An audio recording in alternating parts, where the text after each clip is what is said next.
Hindi magkamayaw ang mga residente ng Barangay Calizon sa Kalumpit, Bulacan sa pagkuha ng ayuda mula sa LGU nang dalhin ito sa kanilang barangay.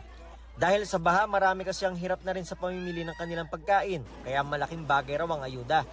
As of now, medyo hirap ngayon. Dahil maraming din nakakapaghanap buhay. Kaya medyo hirap talaga ang Barangay Calizon. Pero may ibang residente na pinipilit pa rin talagang pumasok sa trabaho. Gaya ng factory worker na si Emmanuel. Sir, buti papasok pa tayo ganito na itsura dito. Hanggang kaya po may sasakyan pa papasok po. Pero hindi may tatanggi na mahirap daw talaga. Ngayon ang pasok ko po ay alas 8, kailangan po na maagang umalis para may masakyan pa po. Pwede na lang mag-absent? Kailangan po Ang magpinsang ito, naabutan naming dala mga bag na may pang isang linggong damit. Lilikas daw muna sila para makapasok sa trabaho.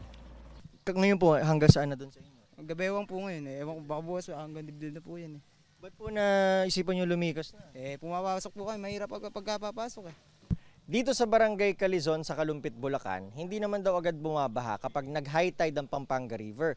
Pero sa oras na magpakawala na ng tubig, ang Bustos at Ipo Dam, dahil sa masamang panahon, saka na aangat ang tubig at mawawala lang matapos ang isang linggo. Depende pa kung hindi masama ang panahon. Ibang kalbaryo naman ang epekto ng baha kay Mang Monico at asawang si Emerita. Kailangang ilipat muna ni Mang Monico ang kanyang asawa sa bahay ng kapatid dito para sa nakaschedule na dialysis bukas. Ang misis ko dinadialysis 3 beses isang linggo. Kaya linipat ko dito. Kasi bukas alas 4:30 maga, punta kami ospital, dialysis. Alas 5. May hirapan kasi siya kung sa bahay nila manggagaling na ngayon ay lubog sa baha. Napakahirap. Mahirap pumunta. Kumukuha kami sa baha. Naglalakad kami, muulan pa. Walang masakyan. Sana nga bumaba na yung tubig para maayos kami makapunta. Ayon sa LGU, umakit na sa mahigit 41,000 ang pamilyang naapektuhan ng baha. Mahigit 306 na po ang nasa evacuation center. Panawagan ng LGU sa national government na tulungan silang solusyonan ang matagal ng problema ng Kalumpit sa baha.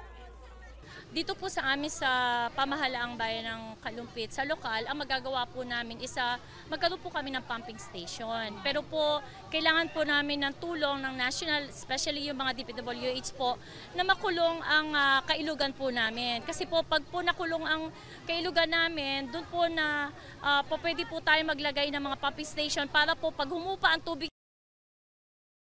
Mga kapuso, maging una sa saksi. Mag-subscribe sa GMA Integrated News sa YouTube para sa iba't ibang balita.